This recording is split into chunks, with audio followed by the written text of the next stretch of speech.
Bienvenidos a una emisión más de Educación y Conciencia. Soy Conchita García, comenzamos.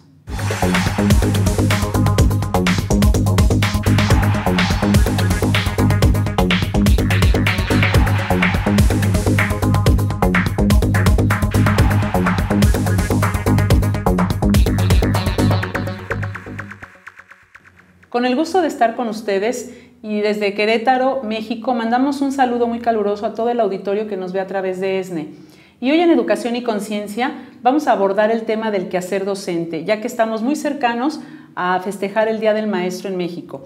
Y para ello hemos invitado a una maestra de la preparatoria del Colegio Fray Luis de León. Ella es la licenciada Karina Sánchez Feregrino, que ella es licenciada en Lenguas Modernas con especialidad en español y además tiene una maestría en la docencia de la educación media superior en español. Tiene 9 años de experiencia. Bienvenida, Karina. Muchas gracias, maestra Conchita. Pues aquí hemos escogido a Karina porque acaba de ser reconocida como maestra Frailo.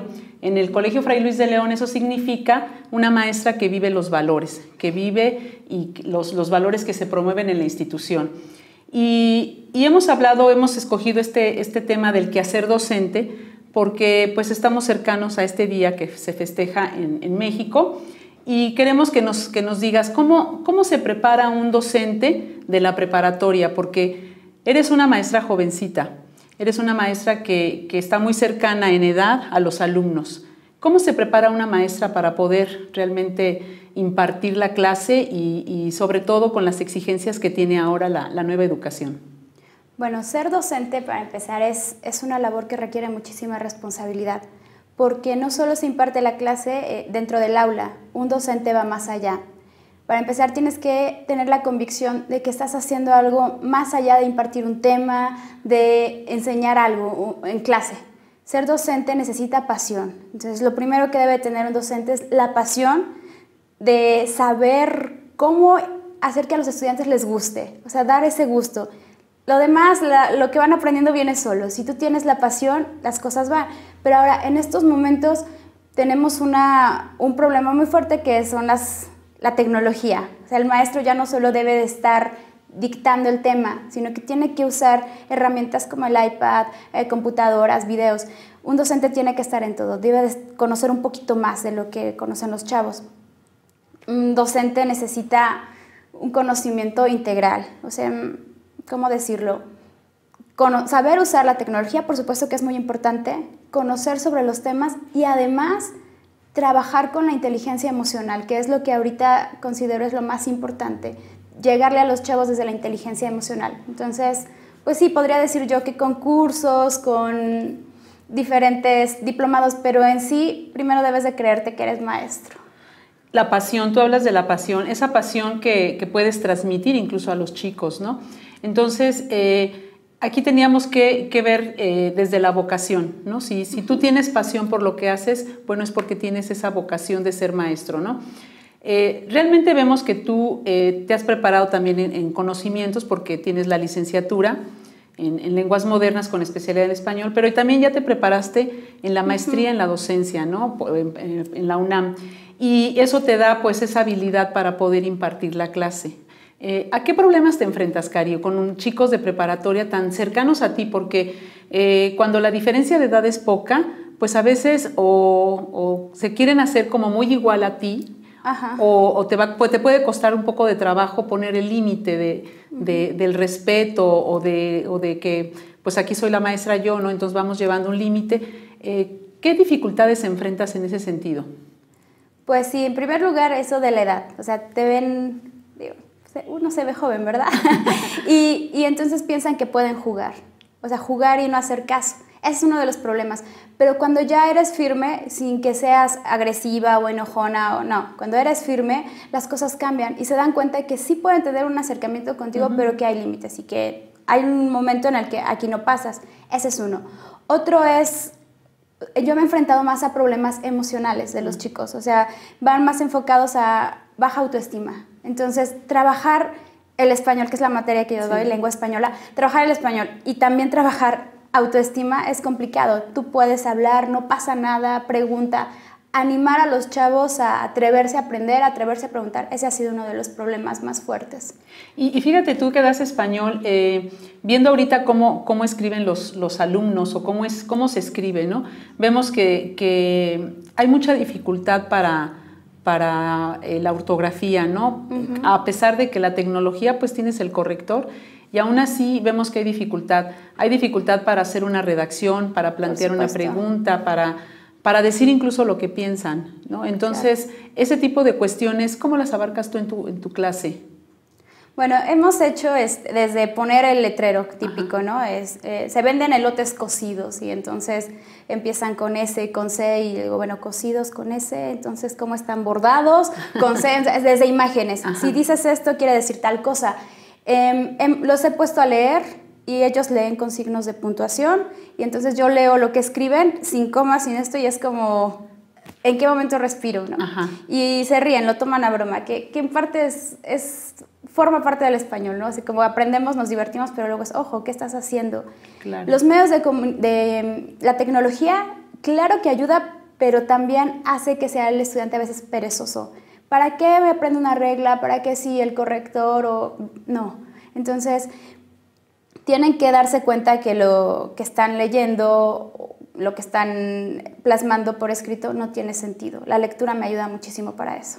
Entonces hay que leer. Fíjate, Cari, yo acabo de asistir a un congreso en Colombia de educación y una de las preguntas que nos planteaban es que si la tecnología, que ahorita que tú hablas de esto, va a hacer que dejemos de escribir. ¿Tú qué opinas al respecto? Sí va a hacer que dejemos de escribir de cierta manera.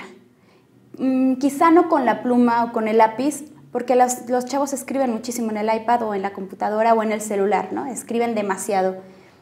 Pero ya no, como que ya les cuesta trabajo tomar la pluma y escribir. No creo que la escritura se pierda por eso, en realidad no. O sea, cambia el instrumento, cambia la herramienta, pero la escritura no sigue. Sigue, porque yo comentábamos, bueno, ahí se armó un poquito el debate, ¿no? Decían unos que por eso había que pedirle los trabajos todos a mano, y que para que siguieran escribiendo, y otros decían, bueno, no, entonces ¿para qué está la tecnología? Entonces vámonos, estamos retrocediendo, y bueno, se armó un buen debate ahí, pero yo les comentaba que cuando estaba yo leyendo un artículo que cuando se inventó la imprenta, pues todos los que escribían los libros decían que se iba a dejar ya de escribir. ¿No? O cuando se inventaron las máquinas de escribir, también se pensó que se iba a dejar de escribir. Sin embargo, pues la escritura sigue, ¿no? Por supuesto. Seguimos escribiendo. Y además, si consideramos en nuestro país, ¿cuántas personas tienen una tableta o tienen un celular para mandar mensajes? A lo mejor sí, pero para poder escribir, bueno, realmente el porcentaje es poco, ¿no? Por supuesto. Entonces yo no creo que dejemos de escribir. Más bien, como tú dices, estás cambiando el medio y también depende del contexto, ¿no? En el que estés. Y también comentaban que ahora los chavos te escriben en sus mensajes pues con otros signos, ¿no? Ya no te ponen por qué completo, sino te ponen un signo, una X y una Q, y entonces eso significa por qué o algún otro signo que van inventando ellos, ¿no? Es un nuevo lenguaje. Y había un profesor que decía, bueno, pero si lo entiendes, ¿cuál es el problema? Que escriban como quieran. Entonces, también se armó un debate muy interesante ahí en ese sentido de si dejarlos escribir con su lenguaje, que es muy diferente al de nosotros, o que escriban correctamente, ¿no? Entonces, ¿qué piensas tú al respecto de eso, Cari?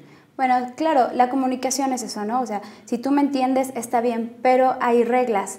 Entonces, si yo escribo por qué con X y con Q y usted lo puede leer, bien, pero ¿qué va a pasar en un trabajo? O sea, siempre hay que decirle a los chavos que hay reglas.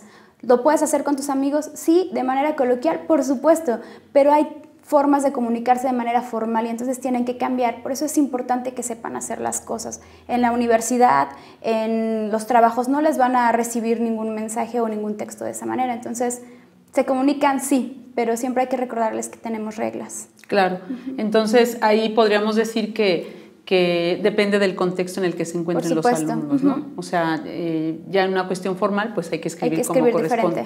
Que esa es una de las cuestiones que fomenta mucho el Twitter, que sí tienes que escribir correctamente sí, en pocas palabras, ¿no? Entonces yo les decía, bueno, no toda la tecnología te lleva a escribir mal, ¿no? A lo mejor en los mensajes sí, pero los jóvenes escriben bien en ese tipo de redes sociales, ¿no? Entonces, estos son de los principales problemas que te enfrentas. Yo te preguntaría, ¿cómo te apoyan los padres de familia a ti como docente de preparatoria? Bueno, la verdad, con un gran acompañamiento. Los padres de familia están muy al pendiente de sus hijos, cómo van, qué hacen. En el colegio tenemos una plataforma que nos permite ir anotando incidencias y demás, y los padres están al pendiente. Cuando ven alguna incidencia o algo que digan, bueno, esto no es normal, acuden al colegio, platicamos. Hay muy buena comunicación con los padres, con los docentes también, con la directora. Yo creo que lo básico aquí es la comunicación. Si tenemos una buena comunicación, los alumnos salen adelante y puedes hacer mejor tu trabajo. No hay problema con ellos en cuanto a las formas de dar si cambias tus metodologías, porque tú tienes 9 años dando clases. Sí. Karina da la clase como empezó hace 7 años, hace 8. No. Muy diferente. Es muy diferente, claro. Cuando yo empecé era muy chistoso porque todavía tenía rotafolios. Entonces, ahora ¿quién lleva un rotafolio a la clase? Nadie. Sí. Tenía que hacer rotafolios, llevar imágenes, fotografías, distinto. Ahora no, tenemos videos, tenemos diapositivas, tenemos infinidad de cosas. Entonces, la clase ha cambiado demasiado. Lo único que no ha cambiado son las ganas que tengo de dar clases, eso siempre, ¿no? Pero el material, sí, las herramientas, sí, los medios es lo que ha cambiado. Entonces, para poder utilizar tú esa herramienta, pues necesitas la capacitación y la formación. ¿Cada cuánto te capacitas? Aquí en el colegio nos capacitamos al año, tenemos 1 o 2 cursos. Y bueno, yo con la maestría pues estuve capacitándome. Ahorita también voy a empezar en otra licenciatura en la universidad, en cuestión de psicología. Entonces, pues la capacitación es siempre. Yo creo que día con día vas aprendiendo. De los alumnos aprendes, de las experiencias buenas y malas vas aprendiendo, entonces la capacitación es diaria. Oye, entonces, me dices ahorita en la psicología, entonces te ha movido mucho lo de la inteligencia emocional, ¿qué dices tú? Sí. ¿Es por eso que la estudias? Sí, cuando estaba en una materia que llevé en la maestría, era precisamente psicología del adolescente.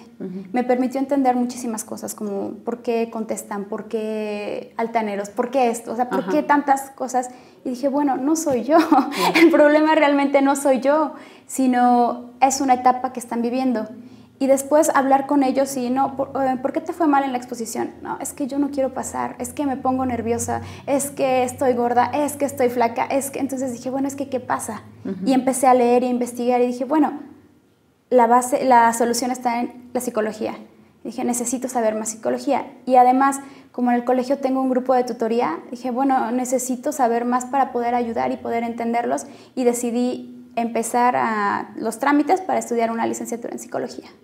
Pues verdaderamente sí nos demuestras que te apasionas, Cari, porque con 9 años y ya teniendo tu maestría y ahora con las ganas de estudiar otra licenciatura, que eso es lo que debe de hacer precisamente un docente, ¿no? No quedarse estancado, sino precisamente estar en esa formación y en esa capacitación. Y pues lo muy importante, lo que tú dices, ¿no? Precisamente la inteligencia emocional, si yo tengo miedo, o si yo tengo pena, o si yo estoy triste, pues no puedo aprender. Exacto. Entonces yo creo que una de las cosas que sí nos tenemos que fijar mucho los docentes es cómo están nuestros alumnos, cómo se sienten el día de hoy.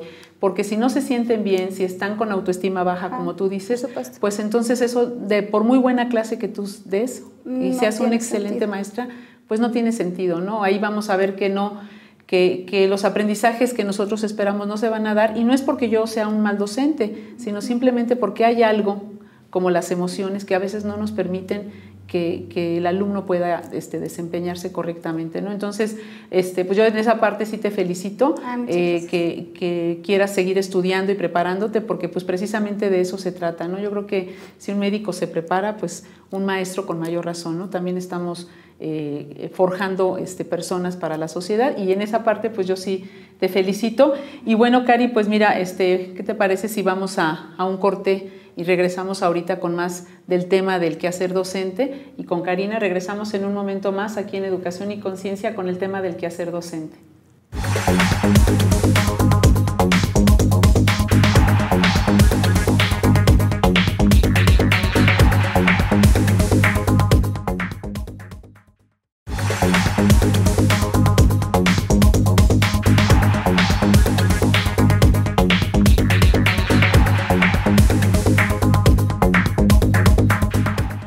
Regresamos aquí a su programa Educación y Conciencia con el tema del quehacer docente. Y bueno, Cari nos platicaba sobre que es tutora y que va a estudiar una licenciatura en psicología, pues porque quiere ayudar más al adolescente, ¿no? Entonces, desde la tutoría, ¿cómo es que ayudas tú al adolescente y a qué problemas te enfrentas desde la tutoría, ¿no? Ya no como la maestra de español, sino desde la tutoría. Bueno, en primer lugar es acompañar. El tutor es una persona que acompaña, no que resuelve, porque se tiende a pensar que el tutor resuelve todo. Falso. El tutor acompaña al estudiante, lo va guiando, lo escucha. Es muy importante escucharlo. Hay veces que solo necesitan sacar todo y listo. No hiciste nada más. Entonces, mi ayuda ahí es, uno, los acompaño, los escucho y permito que ellos se escuchen. Porque en sí la respuesta la tienen ellos. Entonces, ellos mismos. O sea, no das consejos, no... Normalmente es que ellos vayan reflexionando sobre lo que tienen que resolver. Escucha qué dijiste y, a ver, escúchate lo que dijiste. Ahora, ¿qué puedes hacer? ¿Qué me dirías a mí? Entonces, a veces hay sugerencias, porque les digo, no es un consejo, no es una receta, y le digo lo mismo a los papás, o sea, el tutor no va a resolver alguna situación. Escucha, canaliza y acompaña.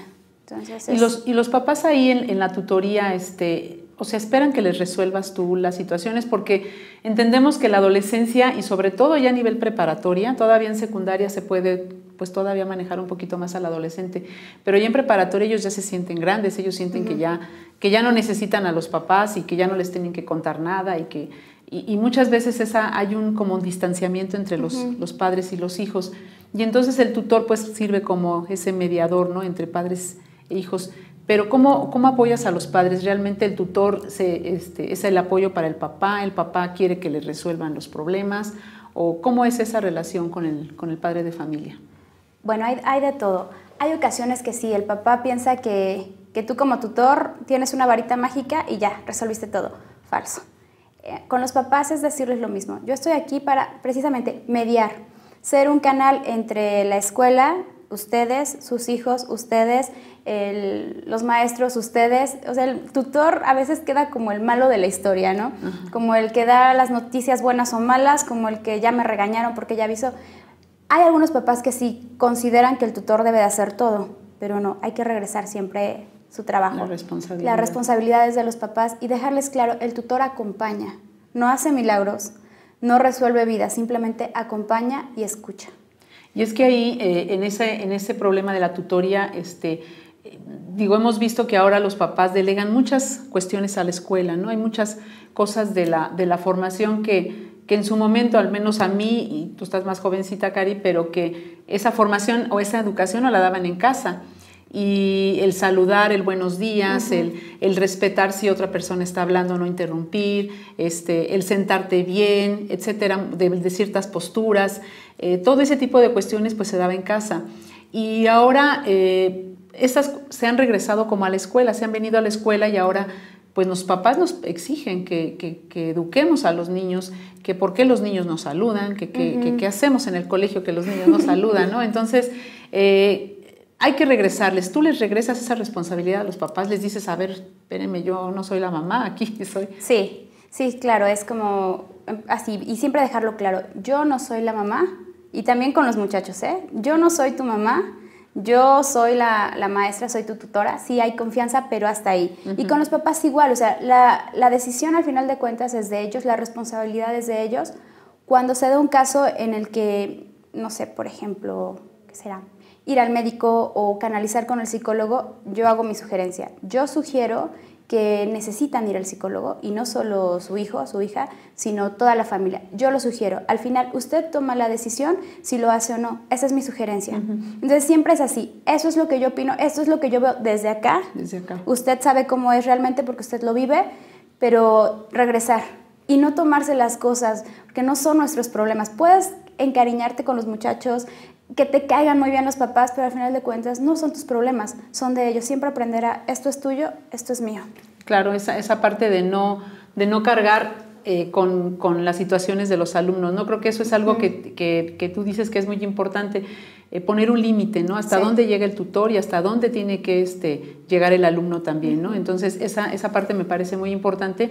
Y no cargarse con eso, porque si no, pues sería muy desgastante para ti con tanta problemática que viven ahora los jóvenes, ¿no? O sea, los jóvenes ya no nada más están en situación de riesgo, de crisis, sino que ya ahí ya vemos una disfunción familiar muchas veces que les afecta muchísimo, ¿no? Y precisamente en ese sentido de los valores y de las crisis que estamos viviendo, ¿cómo apoyas tú como maestra, ya no como tutora? Ahora regresemos a tu rol de maestra. ¿Cómo apoyas tú para que los alumnos vivan esos valores?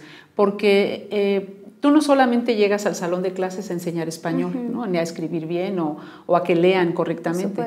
Estás llegando también desde que llegas y pues entras y saludas a tus alumnos, desde que te preocupas por ellos, desde que les hablas con respeto, desde que estás trabajando con responsabilidad y todo eso. Estás enseñando esa parte, ¿no? Entonces, ¿cómo tú como maestra enseñas precisamente a vivir esos valores? Porque tú acabas pues yo lo decía al inicio del programa, ¿no? Acabas de ser reconocida por la comunidad educativa como una maestra que tiene y que vive los valores de su institución. Entonces, ¿cómo promueves tú eso en tu clase ya como maestra? Pues va a sonar como comercial, ¿verdad? Sí. Pero dando ejemplo. Si yo pido a mis alumnos que sean responsables, yo voy a ser responsable. Si yo pido que lleguen temprano, yo voy a llegar temprano. Es importante predicar lo que haces. Si tú dices una cosa y haces lo contrario, bueno, eres incongruente. Entonces siempre hay que ser congruente con lo que haces, con lo que piensas y con lo que dices. Claro. Es lo que yo hago. Respeto. Puedes bromear con ellos, por supuesto, pero siempre está el respeto. Yo les digo a mis alumnos, yo quiero que ustedes sean críticos, no criticones. Claro. Que aprendan a respetar a los demás y que los traten como a ustedes les gustaría que los trataran. Si a ti te gustaría que te griten, ahora entiendo por qué gritas. Entonces, siempre es así. ¿Te gustaría que te hicieran esto? No lo hagas. Esa es una forma de estar continuamente con ellos viviendo los valores, porque ¿crees tú que en casa se hace lo mismo o si estamos en diferencia?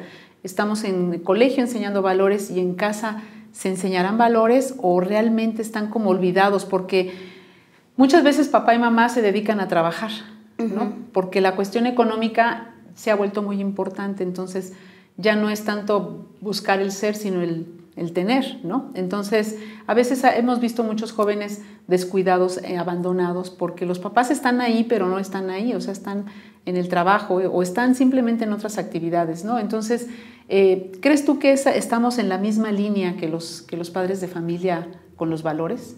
A veces no. A veces pareciera que estamos en sintonías totalmente distintas y en la escuela vienen a una cosa y en casa hay otra, pareciera, ¿no? Ajá. No digo que sea así. Lo que sucede es que precisamente por cuestión de trabajo y demás los chavos pasan mucho tiempo solos y ese tiempo, afortunadamente, mucho es en la escuela, ¿no? Están mucho tiempo en la escuela. Lo que necesitan ellos es sentir que realmente importan, porque los papás dicen, es que sí me importa, yo lo quiero, yo lo educo, ajá, pero el chavo piensa que no, es que no me dice nada. No le interesa. Entonces, cuando sienten que no hay interés, lo demás no existe. Y a veces los papás quieren suplir el tiempo con concesiones, ok, ten dinero, haz lo que quieras, confío en ti, pero no hablan con ellos. Entonces, ahí es cuando perdemos el canal, porque acá estamos, hable y hable y hable, y de pronto llegan a casa y, bueno, tú me dices una cosa y en la casa me dicen otra. Tú estás mal, tú no eres mi mamá. Claro, claro. Y cuando hay un problema, tú estás mal, no me ayudaste. Entonces, sí. Es difícil. Es difícil. Ahí necesitamos que sí los padres de familia pues estén en esa sintonía con nosotros, ¿no? Que a veces pues duele que nos regañen a nuestro hijo, que lo castiguen, pero también hay que ser muy objetivos en ese sentido para que realmente podamos estar en el mismo canal. Yo el otro día platicaba con unos papás y les decía que el colegio y los papás son como un matrimonio, ¿no? Sí. Y que los alumnos pues son como si fueran los hijos, ¿no? Entonces yo le decía que ellos nos vean que estamos unidos, porque si hay un dicho que dice divide y vencerás, ¿no? Y entonces a veces los hijos se encargan de dividir a los padres o de dividir a la escuela para que ellos puedan, pues en esa división, entrar por donde ellos quieren, ¿no? Entonces yo creo que ahí es importante, si de repente la escuela hizo algo que a mí no me pareció, bueno, pues yo vengo y lo comento acá, pero no se lo digo a mi hijo, porque muchas veces es esa descalificación hacia el maestro, ¿no? O a la tutora, ¿no? Tu maestra está loca, tu tutora, no, hombre, no le hagas caso, o sea, ¿cómo te dijo eso? Ella no te mantiene, ella no sé qué, o sea, y entonces ahí viene la descalificación y entonces el niño o el joven pues sí va teniendo otro concepto del tutor, y entonces en lugar de ser aliados, pues como que terminamos siendo como enemigos o rivales, o como si estuviéramos peleando por el chico, ¿no? Yo creo que esa parte, como tú lo mencionas, es muy importante. Y bueno, pues, ¿cómo impacta en tus alumnos el hecho de que tú hayas sido reconocida como maestra que vive los valores? ¿Qué te dijeron tus alumnos cuando los viste? Vimos la ceremonia y bueno, pues te aplaudieron mucho, y lo cual pues nos dio mucho gusto. ¿Y qué te dicen después? ¿Cómo impacta en ellos el hecho de que tú estás promoviendo los valores y ya fuiste reconocida por eso, ¿no? Pues les dio mucho gusto. La verdad, yo no me esperaba el premio, me cayó de sorpresa, pero me siento muy feliz. Ajá. Y para ellos fue igual, así fue como, wow, mi maestra es la maestra Frailo. Entonces, son chavos de prepa. Primero fue la carrilla, ¿no? La burla. Ajá. De, ay, ahí viene la maestra Frailo, quítate, Ajá. Viene la maestra Frailo. Pero después fue como, ay, maestra, qué padre que se lo dieron a usted, porque su respuesta fue, es que está bien. A nosotros nos gustó mucho que se lo dieran, porque sí, usted es congruente con lo que nos dice y con lo que ha hecho, y qué bueno que los demás lo vieron. Entonces, la verdad, estábamos muy contentos. Tuvimos muchos festejos por eso, bueno. y fue muy padre, sobre todo por ver que ellos se sentían felices y que decían, bueno, es que valió la pena, ¿saben? Porque a veces dicen, nos regaña. Pero dice, no es regaño, nos dice las cosas porque a lo mejor ya las vivió o porque lo ve de manera diferente, y estaban muy felices, y pues yo también. También fue un festejo para todos ahí. Sí. Porque es importante esa parte, fíjate lo que tú dices, ¿no? Ser congruente, porque hoy en día estamos viendo que ya no creemos en nada ni en nadie. O sea, estamos viendo que tal como está el mundo, pues a veces ya no les crees a las autoridades, ¿no? Por lo que ves. Ya no crecen las personas, porque a veces estamos viendo que bueno, pues hay mucha corrupción, hay mucha trampa, ¿no? Entonces yo creo que esa parte que tú mencionas, pues es importante que ser congruente, y bueno, yo aquí concluiría todo esto que hemos estado platicando y todo lo que nos has compartido, y que todos los que son maestros de educación media superior que dan clase a nivel preparatoria, bueno, pues ojalá pudieran tomar un poquito de esto que tú nos has comentado, de primero pues tenerle esa pasión. Yo creo que es lo más importante, porque lo vas a disfrutar, y lo vas a vivir intensamente, y se transmite la pasión, ¿no? La pasión se transmite, no hay otra forma de que transmitas ese interés por tu materia, ¿no? Nos habla de tu congruencia con lo que nos estás diciendo, pues al querer estudiar más, ¿no? Ya tienes una maestría, podías decir, bueno, pues ya, hasta ahí llegué, ahí me quedo. Sin embargo, te estás preparando en un área donde el maestro también tiene una injerencia muy importante, que son las emociones, ¿no? Entonces, si no tienen la posibilidad de estudiar una licenciatura en psicología, por lo menos un diplomado o algo que te dé herramientas, como tú decías, para poder entender a los chavos en su adolescencia, ¿no? Tú misma decías que tu materia te había ayudado mucho a entender muchas situaciones en donde no eres tú, sino es la actitud que tienen los chavos por la etapa que están pasando, y entonces eso también te anima a ti a seguir trabajando y ayudándolos a ellos, ¿no?